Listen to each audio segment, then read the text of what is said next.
اعوذ باللہ من الشیطان الرجیم بسم اللہ الرحمن الرحیم۔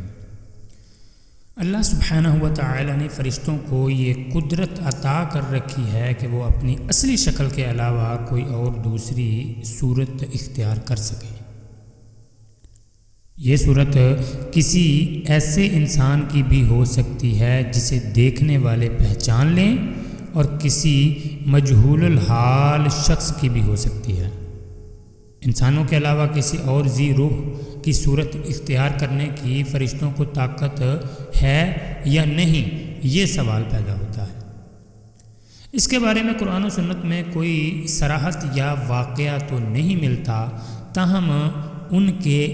انسانی شکل اختیار کرنے کے واقعات ضرور ملتے ہیں، اور انہی واقعات سے اندازہ ہوتا ہے کہ فرشتوں کو دیگر شکلیں اختیار کرنے کی قدرت بھی اللہ سبحانہ و تعالی نے ہی عطا کر رکھی ہوگی، واللہ تعالی اعلم۔ فرشتوں کا انسانی شکل اختیار کرنے کے چند واقعات درج کیے جاتے ہیں، جن میں سے ایک یہ کہ قرآن مجید فرقان حمید کے مختلف مقامات پر حضرت ابراہیم علیہ السلام کے حوالے سے یہ واقعہ مذکور ہے کہ ان کے پاس فرشتے انسانی شکل میں آئے، اور حضرت ابراہیم ان فرشتوں کو پہچان نہ پائے۔ پھر فرشتوں کے بتانے پر آپ علیہ السلام کو معلوم ہوا کہ یہ انسان نہیں ہیں بلکہ اللہ کے فرشتے ہیں۔ دوسرے نمبر پر واقعہ حضرت لوط علیہ السلام کے بارے میں قرآن مجید میں ہے کہ ان کے پاس انسانی شکل میں فرشتے آئے، جیسا کہ اللہ سبحانہ و تعالی قرآن مجید فرقان حمید کی سورہ ہود کی آیت نمبر 77 سے لے کر آیت نمبر 81 تک ارشاد فرماتے ہیں، جب ہمارے بھیجے ہوئے فرشتے حضرت لوط علیہ السلام کے پاس پہنچے تو وہ ان کی وجہ سے بہت غمگین ہو گئے اور دل ہی دل میں کڑنے لگے اور کہنے لگے کہ آج کا دن بڑی مصیبت کا دن ہے، اور ان کی قوم ان کے پاس آ پہنچی۔ وہ قوم تو پہلے ہی سے بدکاریوں میں مبتلا تھی۔ لوط علیہ السلام نے کہا، اے قوم کے لوگوں، یہ ہیں میری بیٹیاں جو تمہارے لیے بہت ہی پاکیزہ ہیں، اگر تم ان سے نکاح کرنا چاہو تو، اور اللہ سے ڈرو اور مجھے میرے مہمانوں کے بارے میں رسوا نہ کرو۔ کیا تم میں ایک بھی بھلا آدمی نہیں ہے؟ انہوں نے جواب دیا کہ تو بخوبی جانتا ہے کہ ہمیں تو تیری بیٹیوں پر کوئی حق نہیں ہے،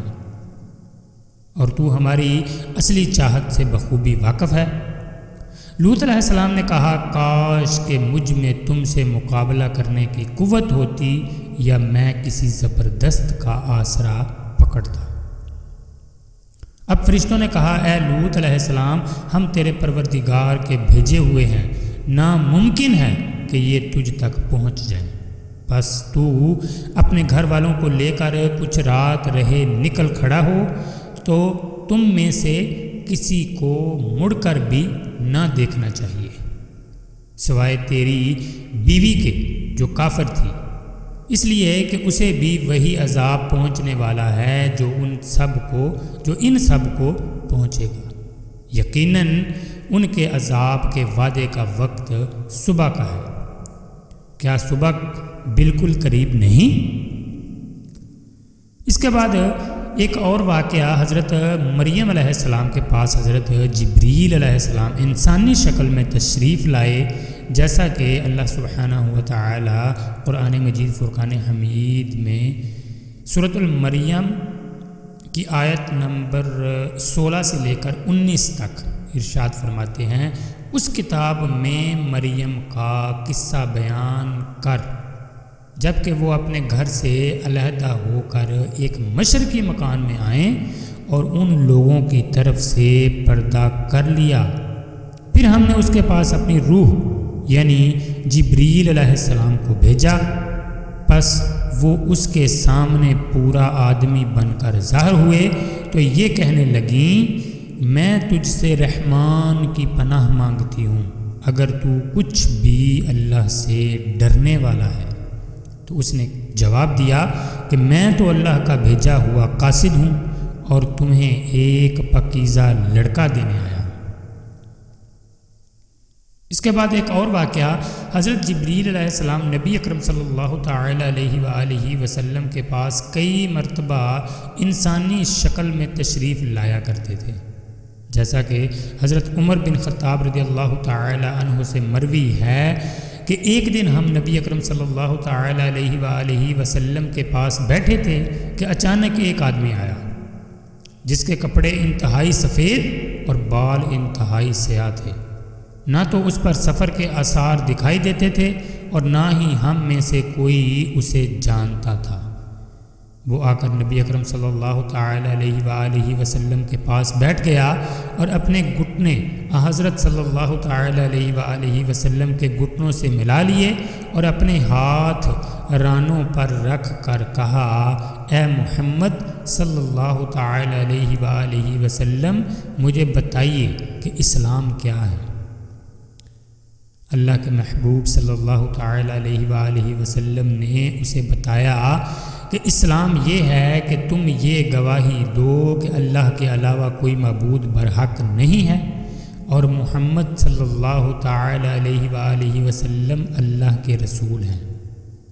اور نماز قائم کرو، زکوٰۃ ادا کرو، رمضان کے روزے رکھو، اور اگر حج کی استطاعت ہو تو حج کرو۔ اس آدمی نے یہ جواب سن کر کہا کہ آپ واقعی سچ کہتے ہیں۔ حدیث شریف میں ہے کہ حضرت عمر رضی اللہ تعالی عنہ فرماتے ہیں کہ ہمیں اس بندے پر تعجب ہوا کہ وہ آپ صلی اللہ علیہ وسلم سے سوال بھی پوچھ رہا ہے، پھر خود ہی اس کی تصدیق بھی کر رہا ہے۔ پھر اس نے کہا کہ مجھے بتائیے کہ ایمان کیا ہے۔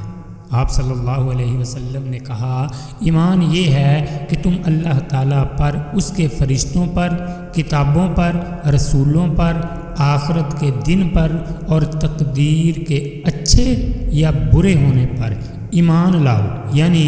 ان 6 چیزوں کو تسلیم کرو۔ اس نے کہا، آپ سچ کہتے ہیں۔ پھر اس نے کہا کہ مجھے بتائیے احسان کیا ہے۔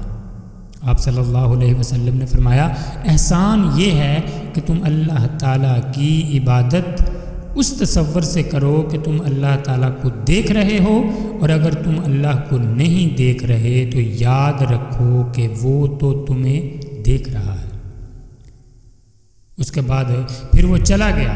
میں ابھی آپ صلی اللہ علیہ وسلم کے پاس ہی بیٹھا تھا کہ آپ صلی اللہ علیہ وسلم نے مجھے مخاطب کیا، اے عمر رضی اللہ تعالی عنہ، جانتے ہو کہ یہ سائل کون تھا؟ تو حضرت عمر رضی اللہ تعالی عنہ فرماتے ہیں کہ میں نے کہا، اللہ اور اس کے رسول صلی اللہ علیہ وسلم ہی بہتر جانتے ہیں۔ تو آپ صلی اللہ تعالی علیہ وآلہ وسلم نے فرمایا کہ یہ جبریل علیہ السلام تھے اور تمہیں تمہارا دین سکھانے کے لیے تشریف لائے تھے۔ اللہ اکبر۔ میرے پیارے اسلامی بھائیوں اور بہنوں، یہاں پر ایک بات انتہائی غور طلب ہے،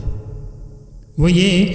کہ اوپر جتنے بھی واقعے میں نے آپ سے بیان کیے فرشتوں کے انسانی شکل میں آنے کے،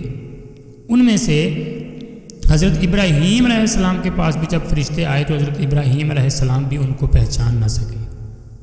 اور حضرت لوط علیہ السلام کے پاس جب فرشتے آئے تب بھی حضرت لوط علیہ السلام ان کو پہچان نہ سکے، اور حضرت مریم علیہ السلام کے پاس جب فرشتہ حضرت جبرائیل علیہ السلام آئے تو وہ بھی انہیں پہچان نہ سکی، بلکہ فرشتوں کے بتانے پر ان کو معلوم ہوا کہ وہ اللہ کے بھیجے ہوئے فرشتے ہیں۔